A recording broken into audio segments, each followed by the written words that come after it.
Welcome to LOA Today.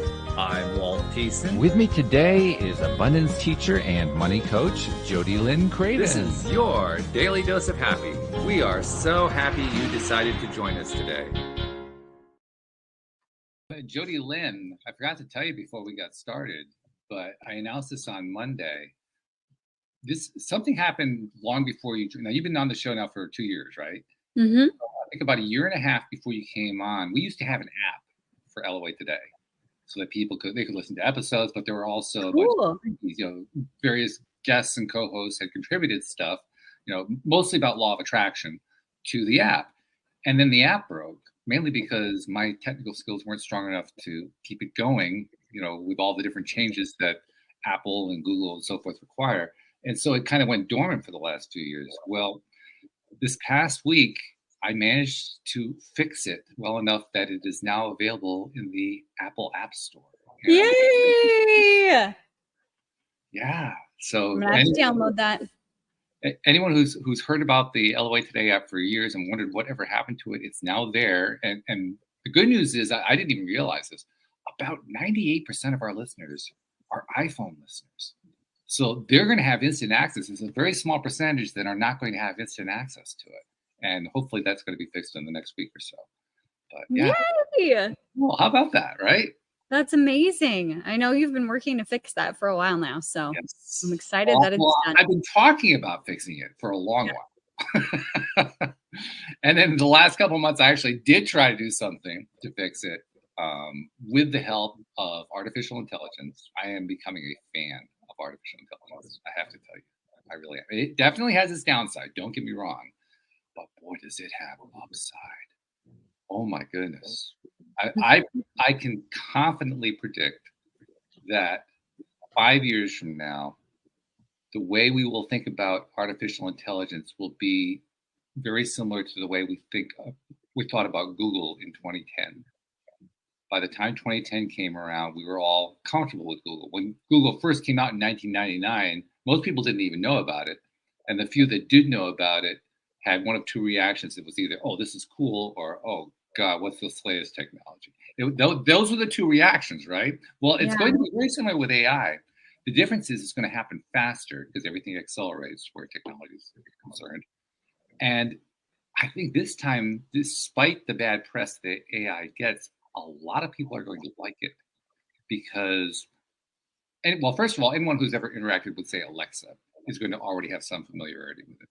Yeah. But the AI that is already arriving is so conversational that it passes, for many people, it passes what's called the Turing test. And I don't know if you know what the Turing test is. Do you know what it is? Yeah. Do you know, PJ, what the Turing test is? I do not. It's named for Alan Turing, who is widely considered to be one of the founders and fathers of modern computing because he wrote a paper back in the 1930s about essentially what a reprogrammable computer could look like and what it could be, long before reprogrammable computers came along. And in fact, he's best known for the role that he played during World War II, helping the British to break Nazi codes.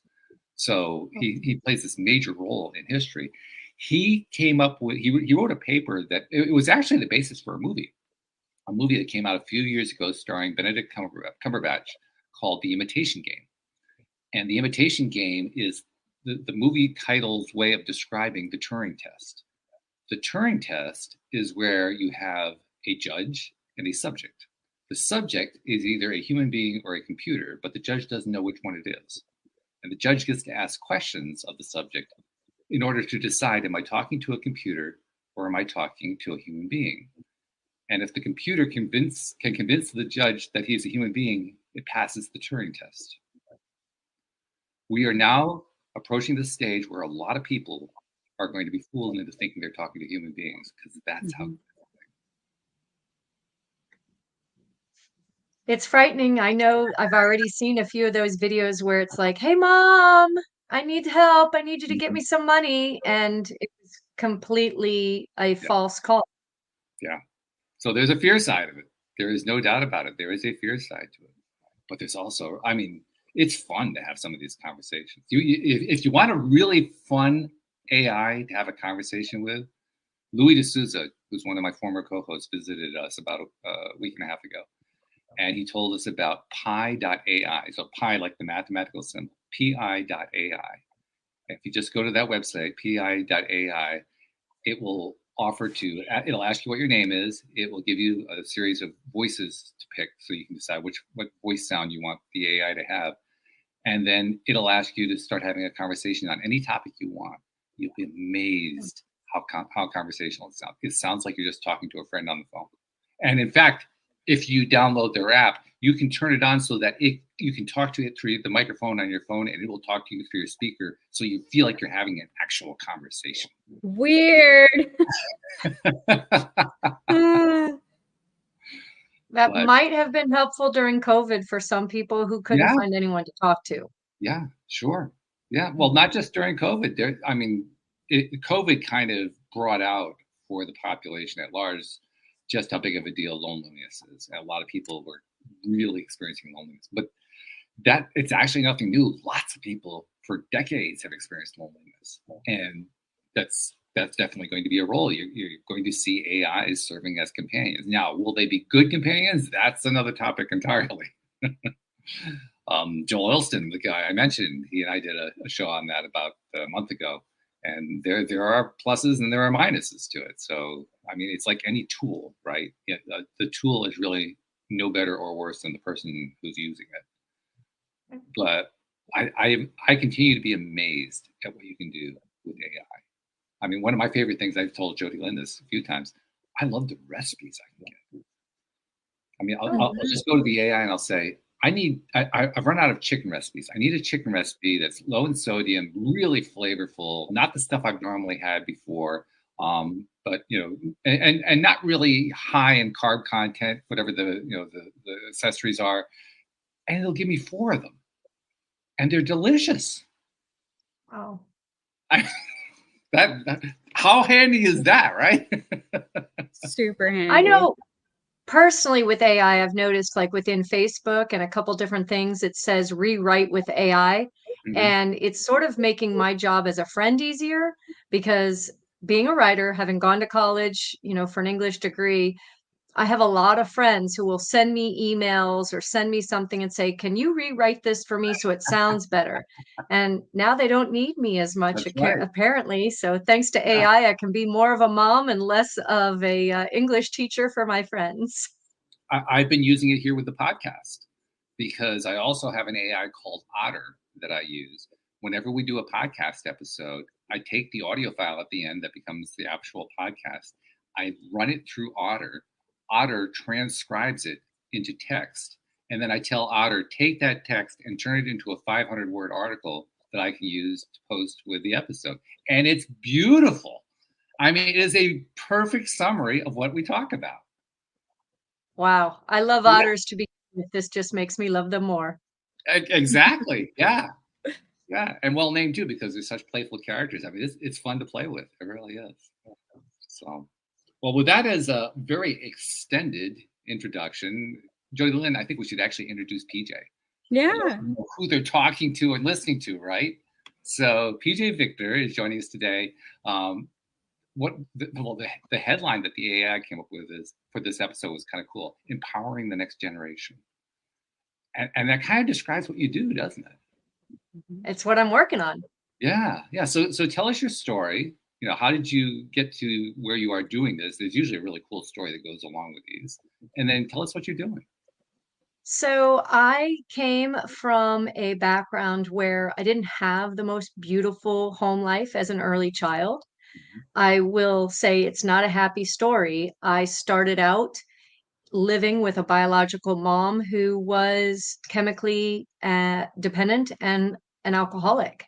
So, unfortunately, in the 70s, when parents were divorced, they just gave children to the moms. They didn't really take a look at what might be in the best interest of the child. I was sexually trafficked starting around the age of 2 so that my mother could get her next fix. She was definitely giving me to her drug dealers, and they were just doing what they wanted with my body. Around the age of 5, a neighbor knew something was up, and she asked my mother if she could take me to a vacation Bible school. And so that summer, just after I turned 5, I was there with my little toothpicks, gluing them to my milk carton, making my little church. And I looked up at the wall and I saw a picture. I said, "Oh, I know that man." And the woman teaching the VBS said, "Oh, yes, that's Jesus." And I said, I don't know his name. I just know he's the man that sits in the corner and cries when the bad men are hurting me." Oh my goodness. Oh, That was a pivotal moment. I call it a God sequence that happened because it didn't take long for my father to be notified that there were some issues going on in the home with my mother. It did take a long time for the legal system to really like what was not I shouldn't say like it, but like my father enough. I was 11 and a half by the time they finally gave me to my father. And a lot of damage had been done, but this is the way I feel things work out. My father and my grandfather and grandmother on my dad's side are, well, they've now all gone to heaven, but they were good, strong Christian people. And I was able to be given a lot of opportunities. And I did learn to escape into books of some of the things that were going on in my head. And learned that you just bloom where you're planted, and some really wonderful things and blessings can come to you. So, although I do know, because I've worked with a lot of women over the decades and some children, there is the possibility that when someone has a childhood like I did, they turn into a drug addict or an alcoholic themselves. That is not the path that I felt God wanted for me. I have wanted to always be a writer and publish a book. Didn't happen until I was 50. But in that 45 years from that little vacation Bible school to the first book being published, I, though, still spent my life trying to empower others and uplift others and inspire others.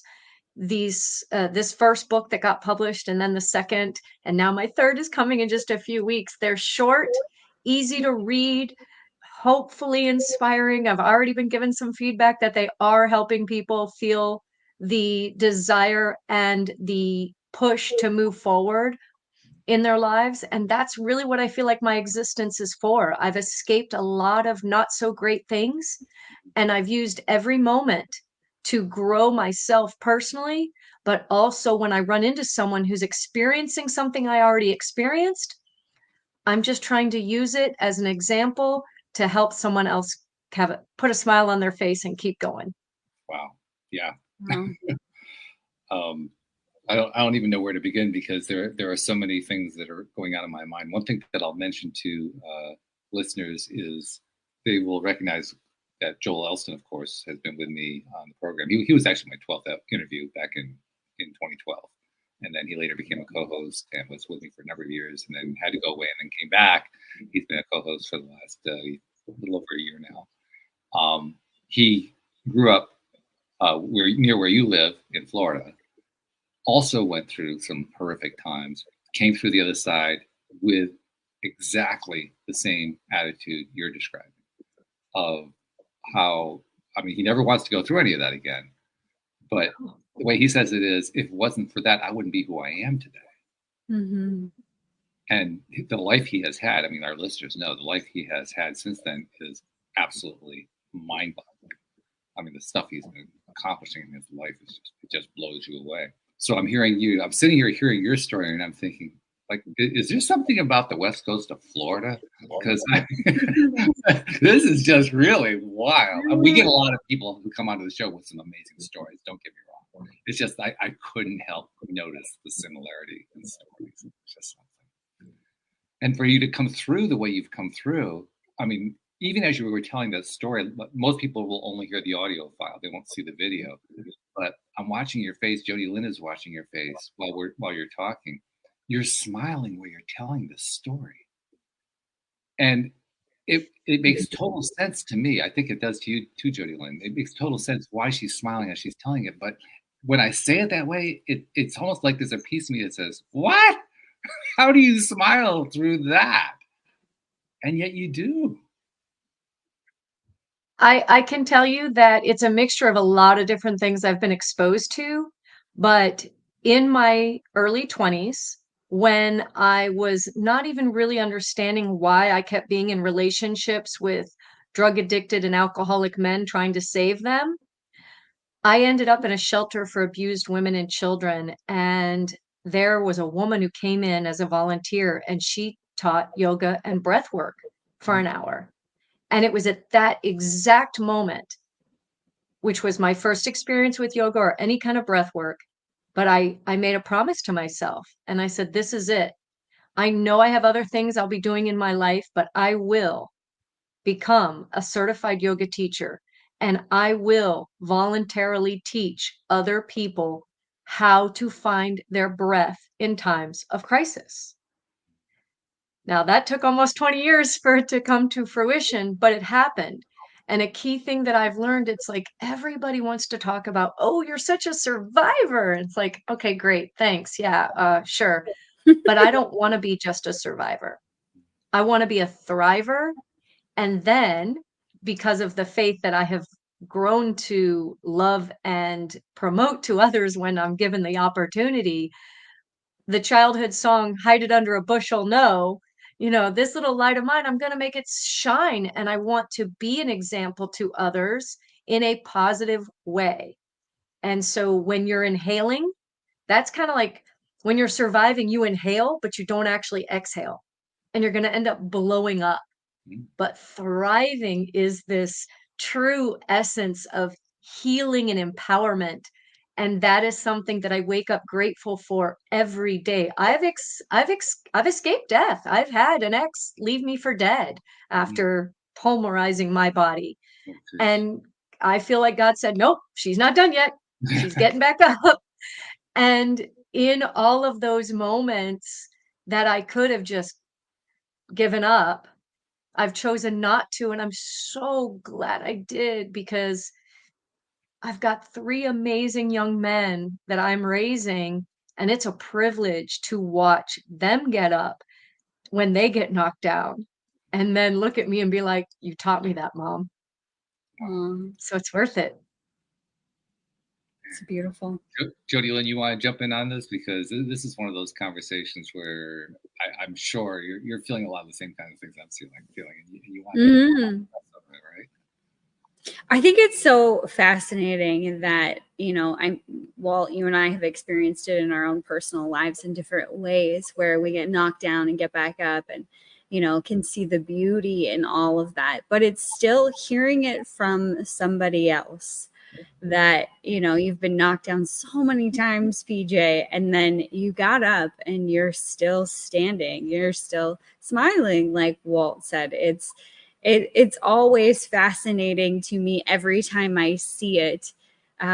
It's like this contrast that you don't expect coming, but when you do see it, it's just such a beautiful thing to witness.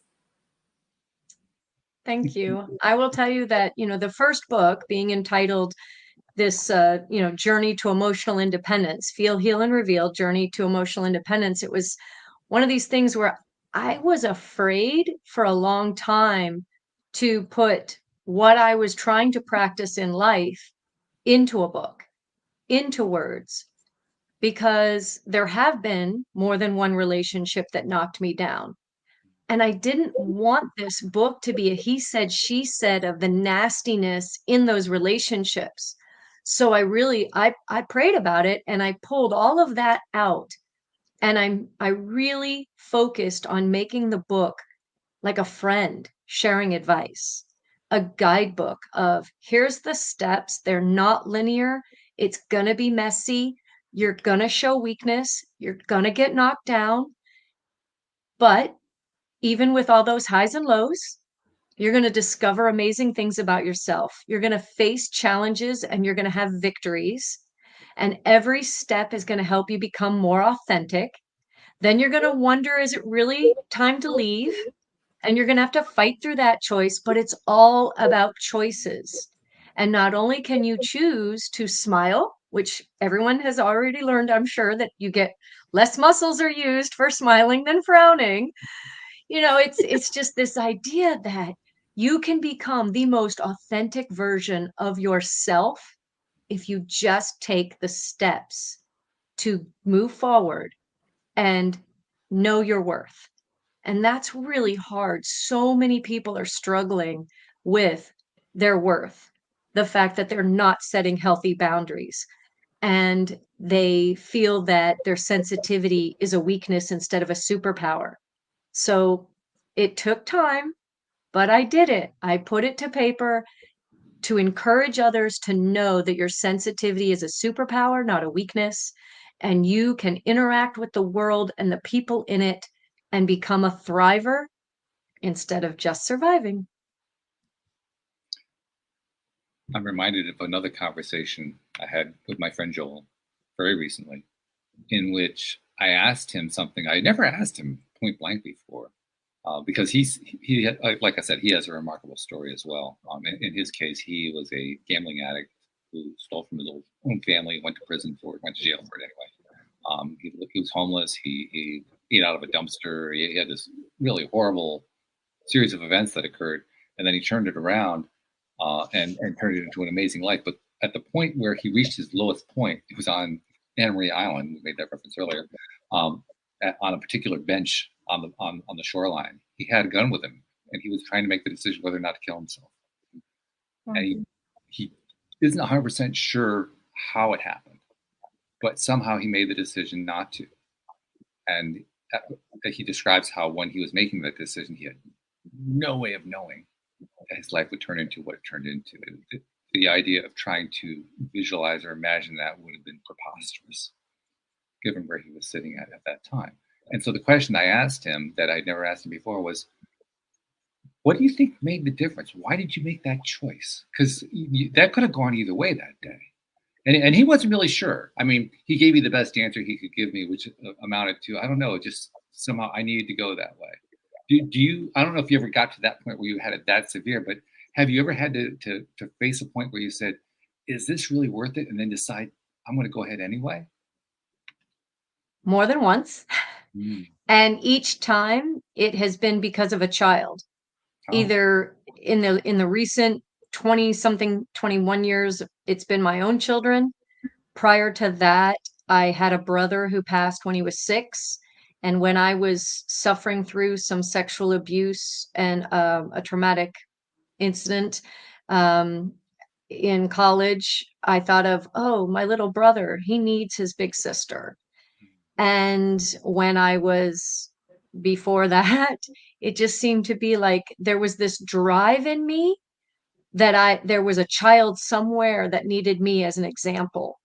And that honestly has been the number one goal, was always to be a mom. I wanted to be a better mom than the one I had. And before I got to that goal, anytime I was at what I thought was the lowest point of my life, there was always this inherent little voice saying, so and so needs you.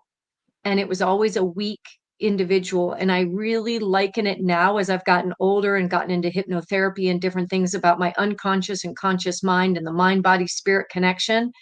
I almost feel like every moment that happened, it was my inner child begging me to hold on and that something better was on the horizon. So you kind of convinced yourself in a way.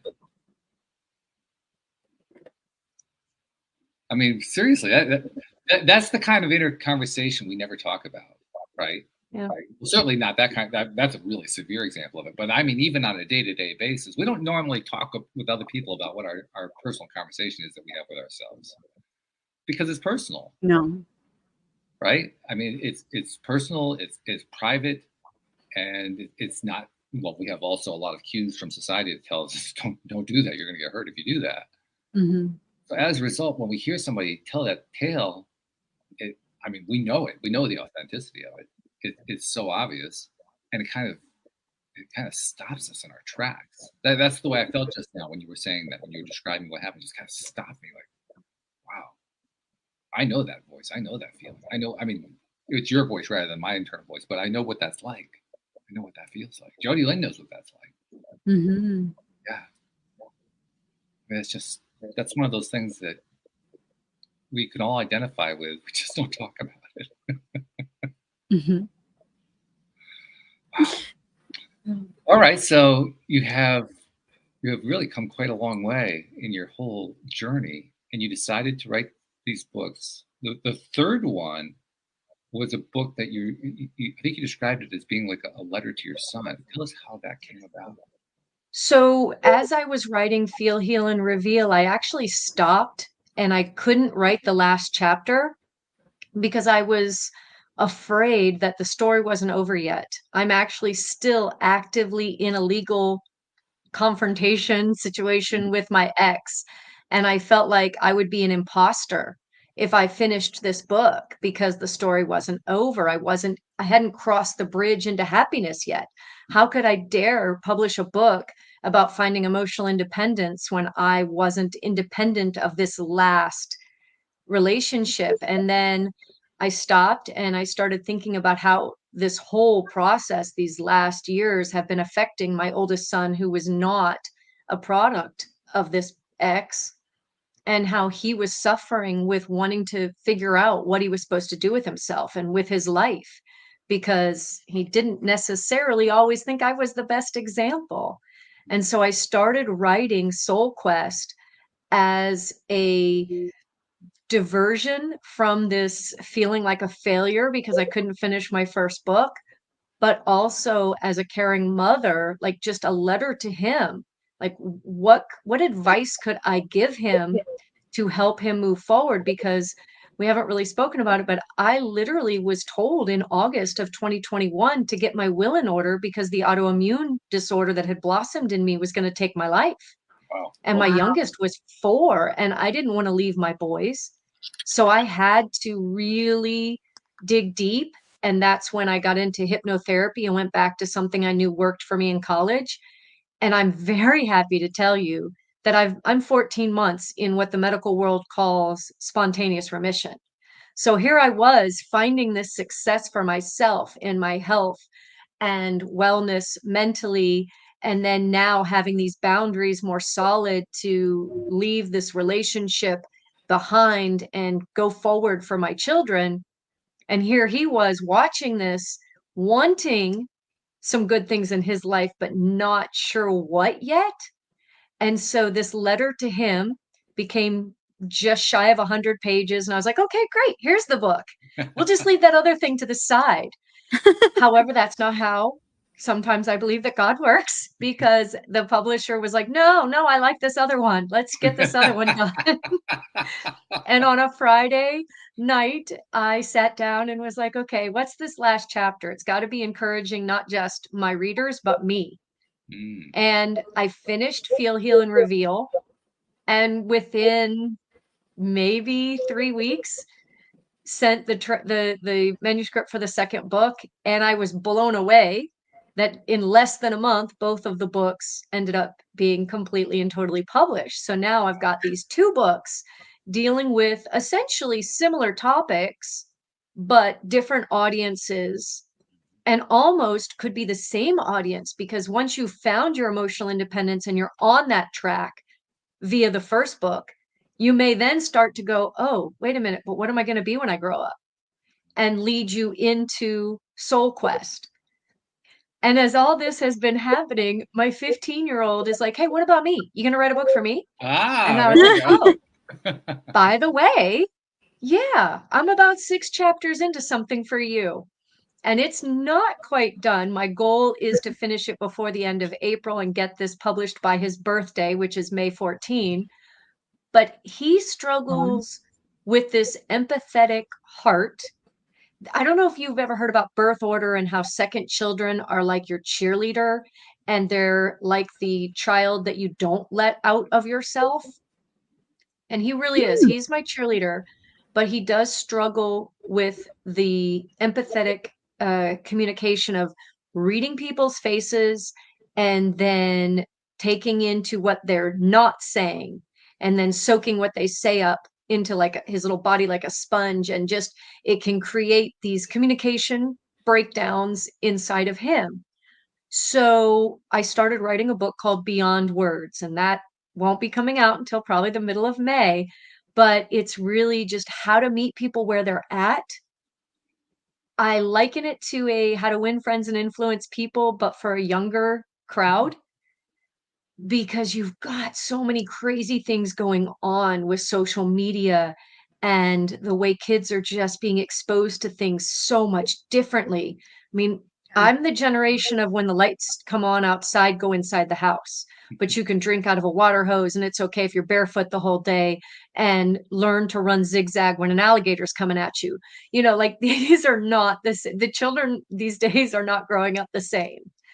So I am enjoying the fact that I felt that the principles of the first book were important and are important for someone who is struggling with maybe a narcissistic upbringing, a parent, or maybe a relationship that they're trying to leave, or maybe friends they need to fire because those friends are just not lifting them up.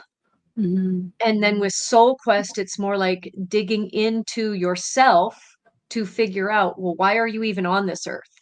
Because when you don't know why you're here, you're gonna make a few mistakes trying to figure it out. And if you ignore the promptings of what you're really supposed to do, you're gonna make some discoveries that may or may not be good. So I really wanted to be an encourager and uplifter for someone struggling with where they thought they were gonna go.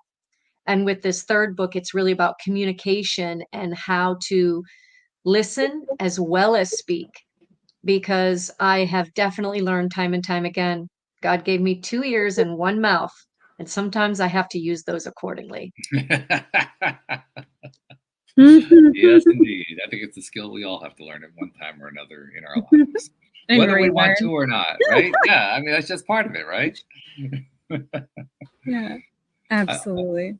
also want to say congratulations on 14 months. I think that's fabulous. And Thank you. I do want to ask you, to what degree do you attribute that healing to your mindset?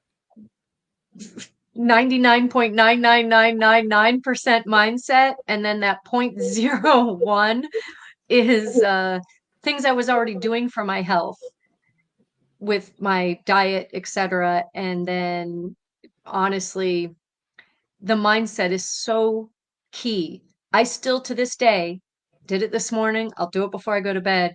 I wrote meditations with hypnotic suggestions in them, and I listen to those every morning and every night and in the afternoons if I'm getting anxious and upset about something, because I came to realize that it's my mindset, the limiting belief that I was a bad girl because of what those men did to me, that put Mhm. me in a place where I thought it was okay to be in relationships where I was abused emotionally and physically and otherwise, and allowed myself to be abused physically and emotionally in front of my children.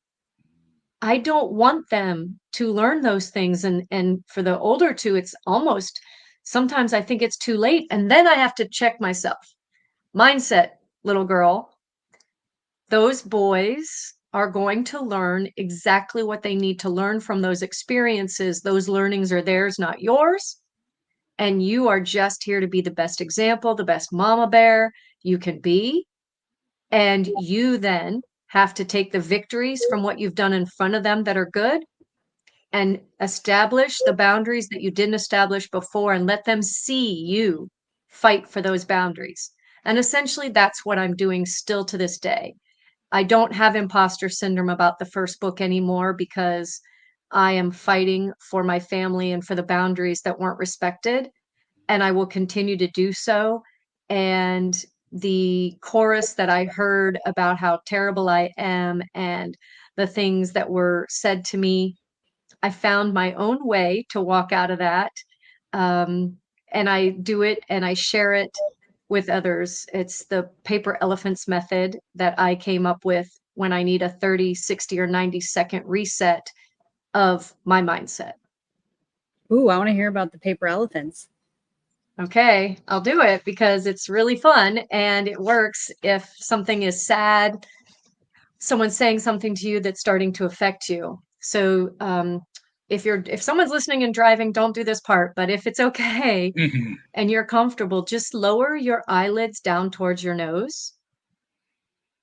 And I want you to visualize all of your negative thoughts as paper origami elephants.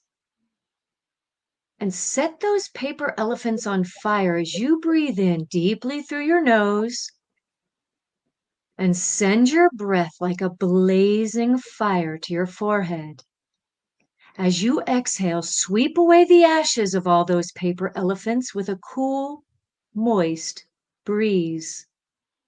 Again, breathe in deeply through your nose and send your breath like a blazing fire to your forehead. Set the remaining paper elephants on fire and exhale as you blow those ashes away, clearing them away so there is only room for love and happiness to fill your forehead.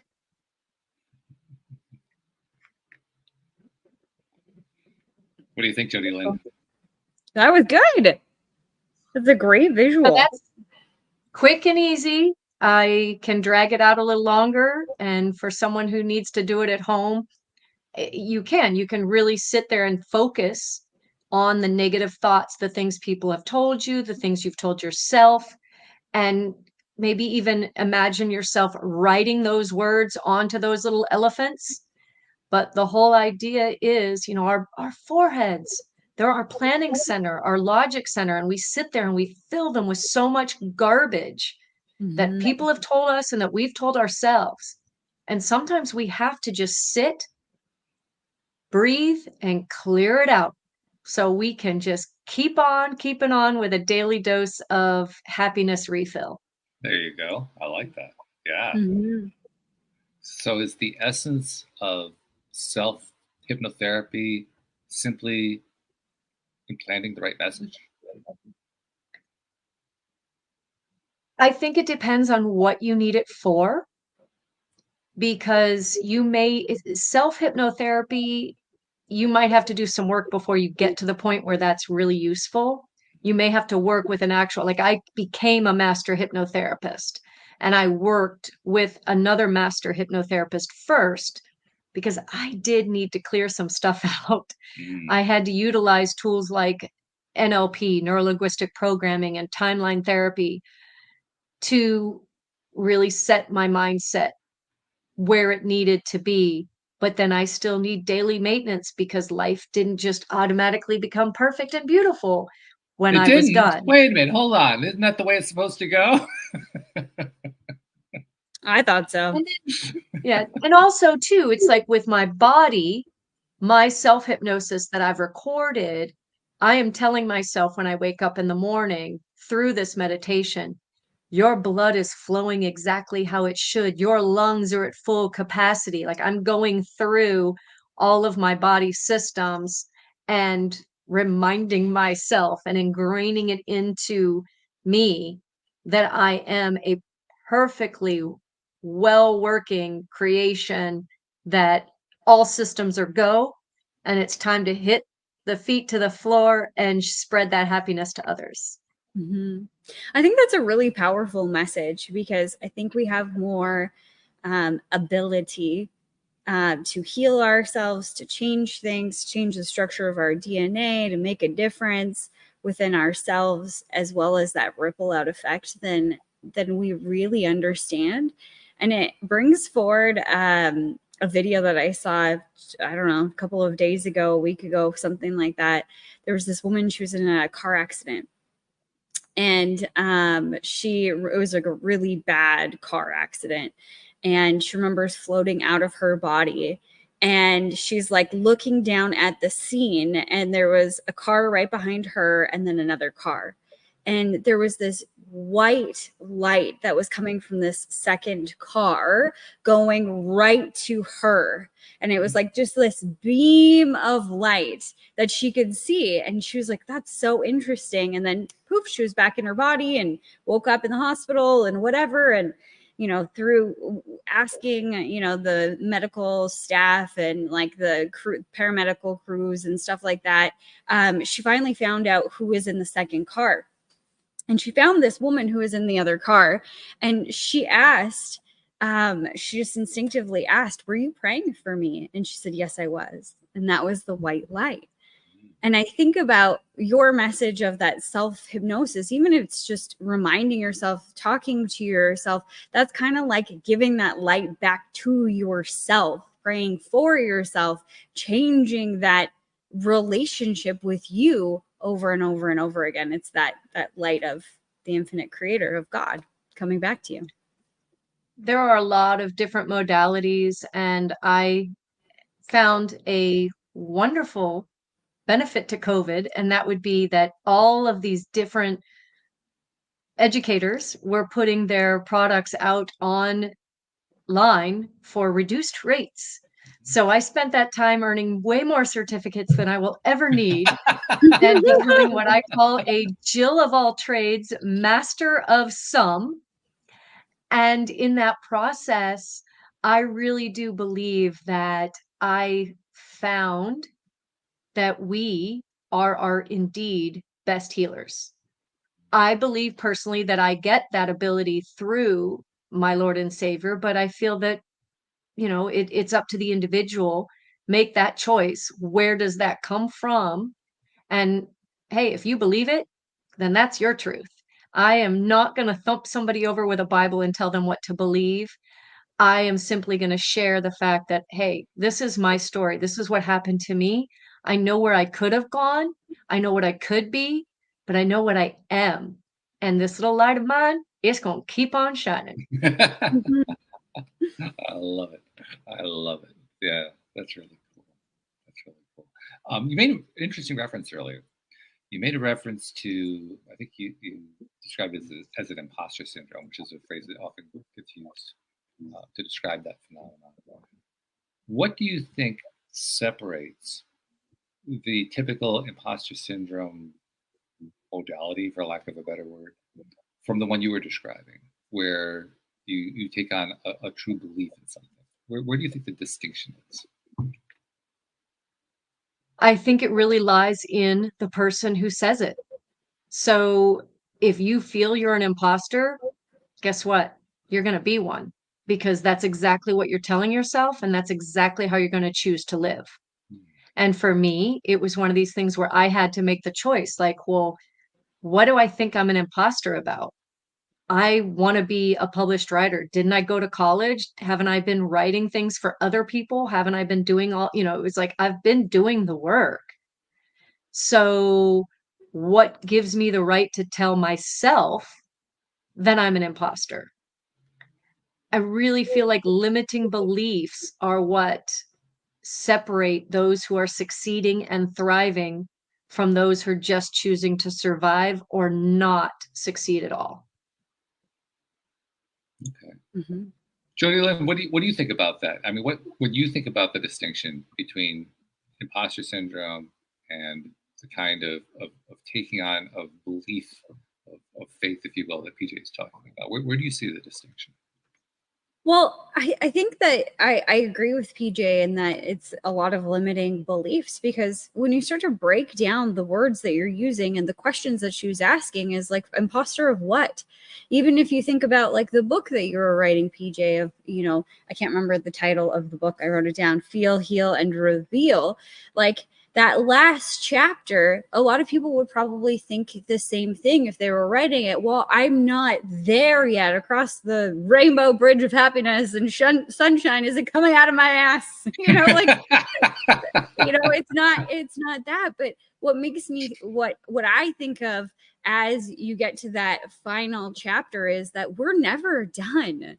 Like, in this moment here, you might be in a different relationship or a better relationship or out of a crappy spot or whatever it is, but it doesn't mean that you're done either with that lesson in your life that could come back and reveal a deeper layer of things that you didn't see before. But like, we're not done until we're dead. That's my belief, that you're going to continue to learn. And the more that we really understand this in our society, that learning doesn't mean that you can't be happy. Like, it's two things can be true at once. You can be happy and still have some of these maybe limiting beliefs or whatever, be going through stuff. You can be, going through these things and still successful. It's not one or the other, because we are multifaceted individuals, and we're going to continue to learn and grow and experience and expand throughout our lifetime. So there is no end point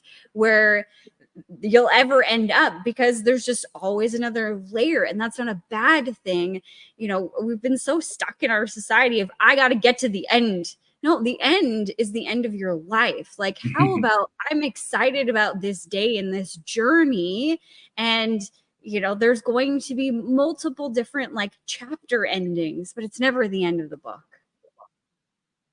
Really I love it, because that's exactly where my heart was by the time I furiously started writing at 2 a.m. to come up with that last chapter. Yeah. Because that's exactly what I thought. It was like I asked myself the question, does the journey to emotional independence ever end?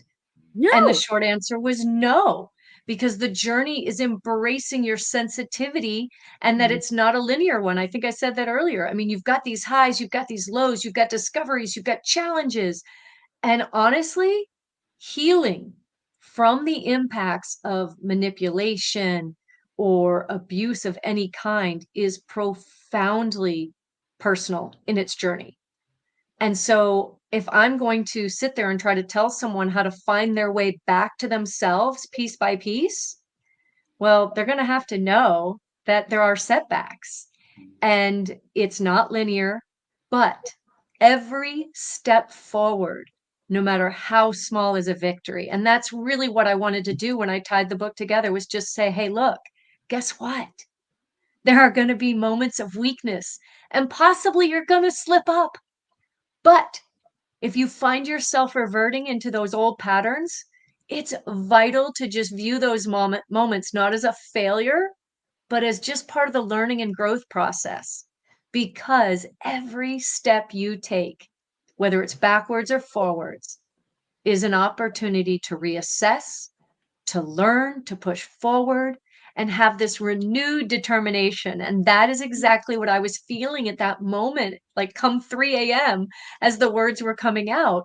The roadmap isn't linear. It loops and it turns, just like your favorite or most unfavorite roller coaster.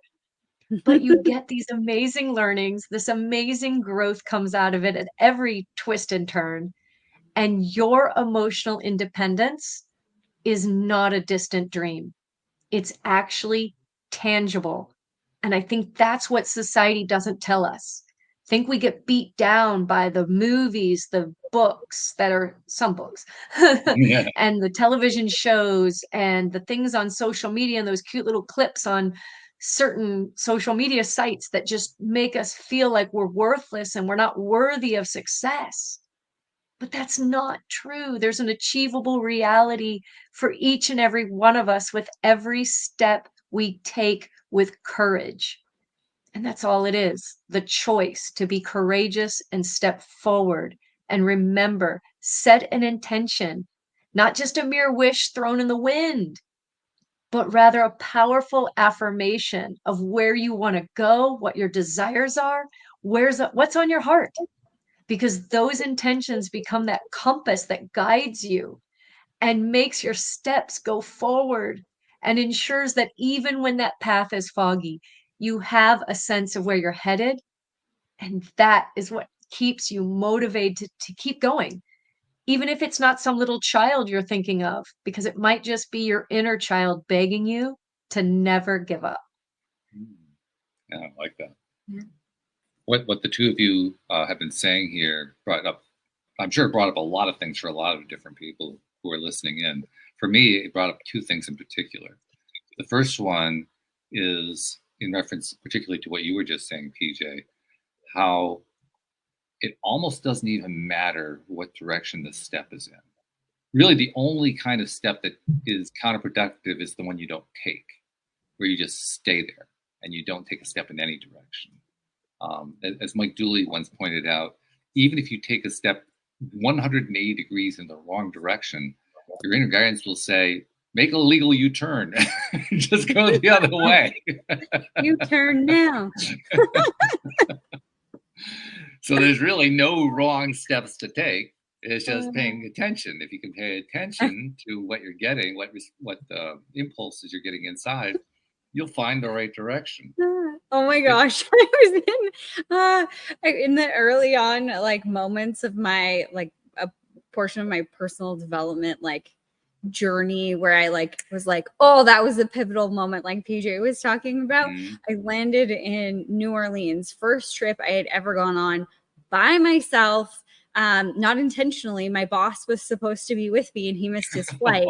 And then I had to drive, you know, from the airport. We were staying in Metairie, which is just outside of New Orleans. And I was like, I can't drive. Like I'm in a place I've never driven. Like the closest town is, well, the closest city to me was 1 million people. And I wouldn't drive downtown because that was scary. Like I can't drive from the airport to this place. Like I can't, there's just no way. And I drove, and the next day we had a city and cemetery tour booked. And I was like, I ain't going. I'm not going by myself. I've never been to dinner by myself. Never mind, like, whatever. My boss is like, they're going to pick you up at the hotel. You have to go. I already paid for it. And I was like, fine. Okay. The next morning, they're calling me and to confirm or whatever. And I was like, okay, so you pick me up? And they're like, no, we're gonna pick you up at the Marriott. And I was like, oh, okay, in Metairie. Yeah, okay, it's like a smaller area. I can do this. And so I like go around and around and around in circles, around and around and around, and realize that there is no Marriott in Metairie. It's down. I pull over, talk to somebody mowing their lawn. I'm like, where is this place? They're like, yeah, downtown New Orleans. And I'm like, oh my God, I don't know how I'm going to do this. Anyway, long story short, I eventually make it there. I park somewhere. The bus driver comes and finds me because I'm having such a hard time with this. And I go on the tour. It's amazing. I'm going back to get my boss from our hotel in Metairie, and then we're going to go back downtown to eat dinner together. And I am struggling with these roads because there is the far left lane goes left, the middle lane stays straight, the right lane, the two right lanes look like one's hard right, one's up ahead right, and my GPS is not telling me which one to be in. So I just stay in the one that keeps going off, and I take so many wrong turns that my GPS is fritzing and it just says, you turn now, you turn now, you turn now, you turn now. Like not even a complete sentence. By the end of the trip, like by the time that I actually get back onto the freeway and back to my hotel, I am laughing. I am in tears, just laughing. And I feel like I can take on the world because I have U-turned so many times. And I was still able to find my way. And that's, I think, what we're talking about here. That's cool. You turn. It'll be fine. It's okay. Yeah. It's turn now. That's a fabulous story. I got to remember that one. That's and it has so many U-turns in it. That's what's so great about it. Yeah. The other thought that was occurring to me as you guys were talking was because I was asking myself, often if I ask a listener or a guest or a co-host a question, for consideration, I will also try to answer the question for myself. And I was asking myself, well, how do I distinguish between something that is truly me being in alignment with where it is I'm trying to get to and being an imposter? And I realized that it has two components for me. The first component is, how do I feel? If I'm feeling really miserable and trying to pretend that I'm feeling really good, I'm in imposter syndrome. I'm telling myself that I know deep down does not feel true. Mm-hmm. So I don't even have to ask myself the question at that point. I already know I'm in imposter zone. So if I'm in that imposter zone, then the real question becomes, okay, so how do I get myself into that better feeling place? Well, one thing I do is I do a podcast because that always works for me. But if there's not a podcast available at that particular moment in time, what can I do in that instance? And that's where I start focusing on the kinds of things you were talking about, PJ. The things to appreciate, the things to find the joy in that already are working out, that are already good, that are already happy, that are already there. And if I don't get there in that moment, guess what? The next moment comes along. That's the other piece to it. it's the realization that we're not always in imposter zone syndrome. We're not always in high vibe. We're not always in it. We shift from moment. It's amazing we even think that, because there aren't many of us who can even hold one of those states for more than 20 seconds at a time. Give it, if you don't like the way you're feeling, give it a minute. I mean, it's not going to take long before you do some kind of a shift one way or another. When I finally realized that, that's when I realized I don't ever have to be worried about being an imposter syndrome. Yeah, I might be for a moment. Give it a minute. It'll shift. It may not shift the way I want to go. That's when I have to do, Jody Lynn's thing and do my 180-degree GPS turn. You But turn now. yeah, you turn now. It's not like you're stuck there. The only way you ever get stuck there is when you decide you're stuck there. Yeah. That's the only way.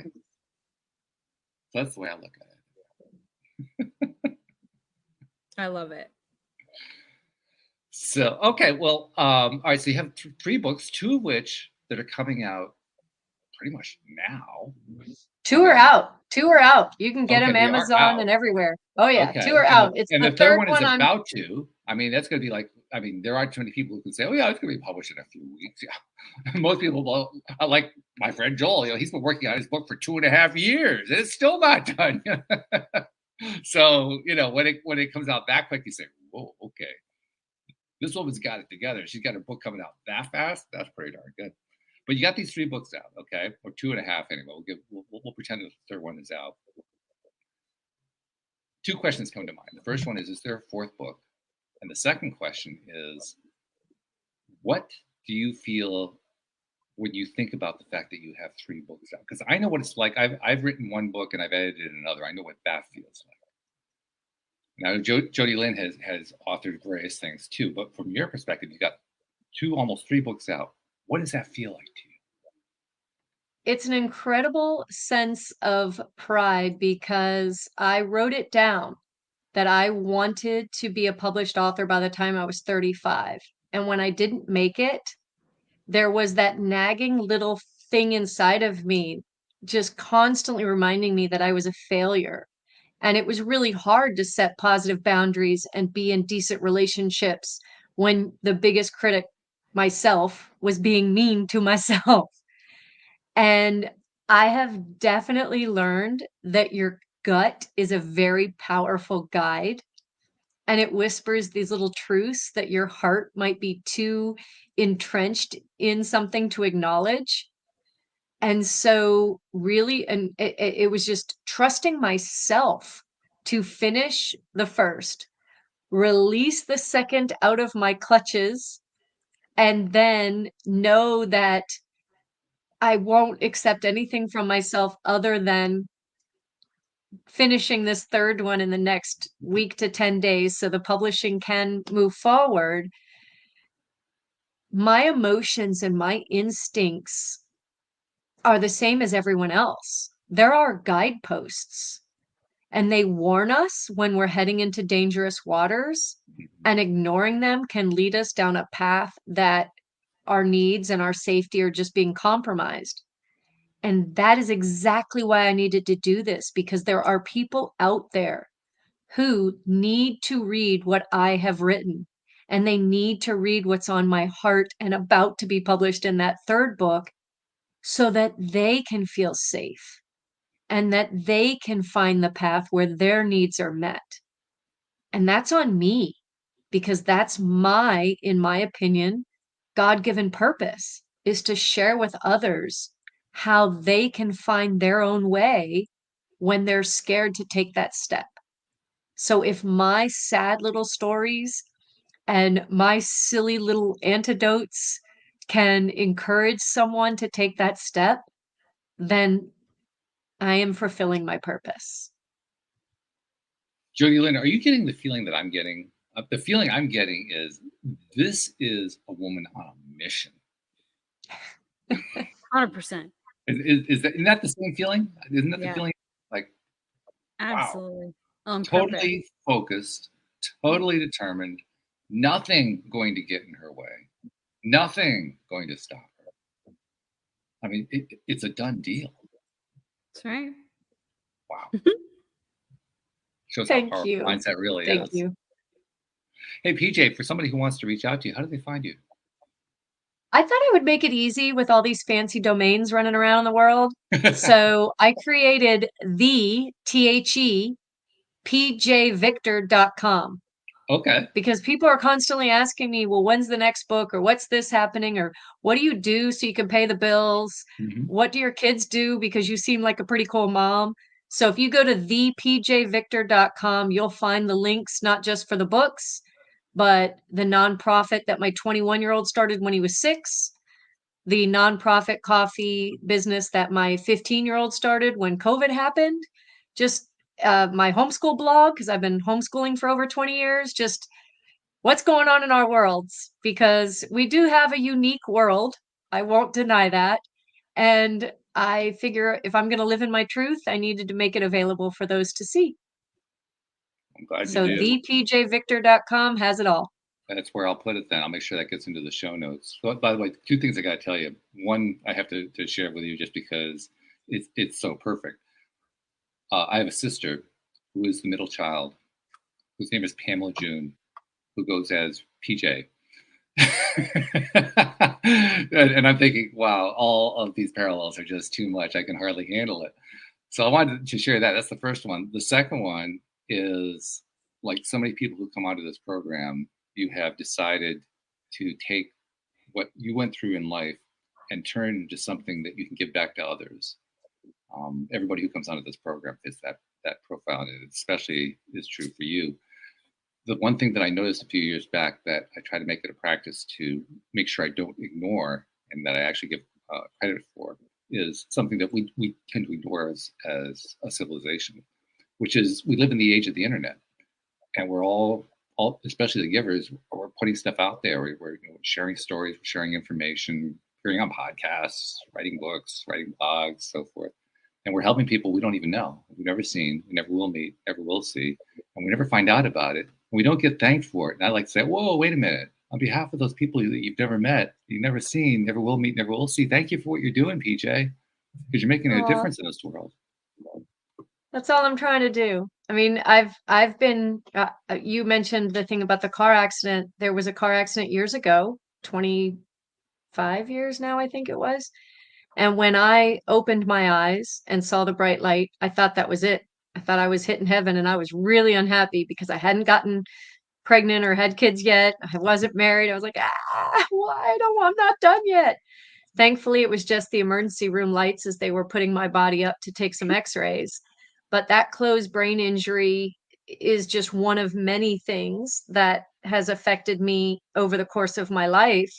But I do recall saying at that moment the same things my father had said to me that he told God when he was in a bad car accident. And it was like, okay, just let me get out of here.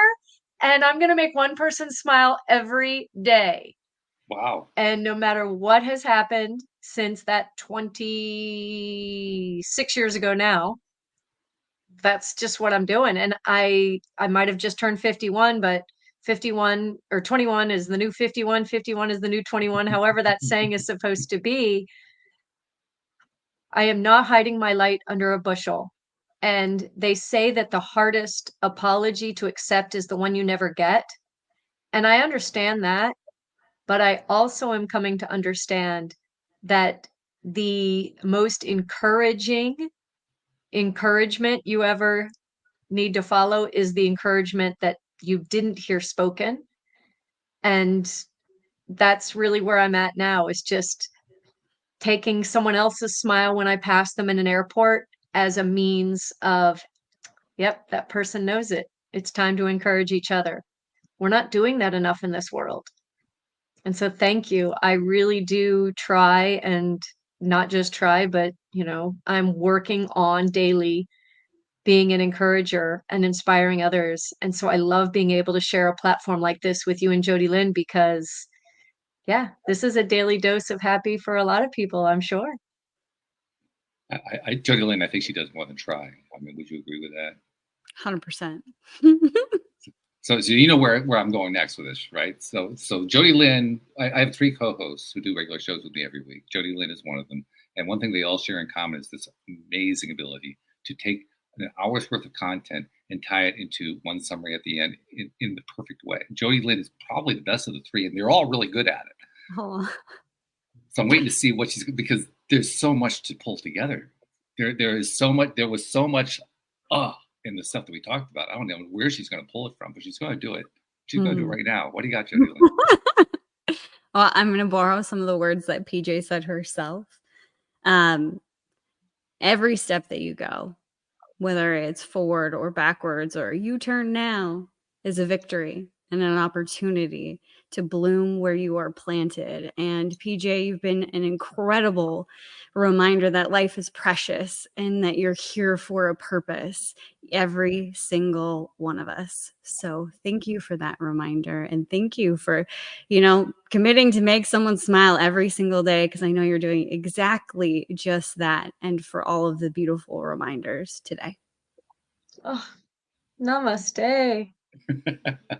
You see, I told you she's good at this. She's really, really good at this. Thank you. I'm reminded my cheeks hurt. You're making me smile. I'm reminded of a lyric from Sting. He was writing in a different context, but the lyric really applies. It definitely applies in this situation.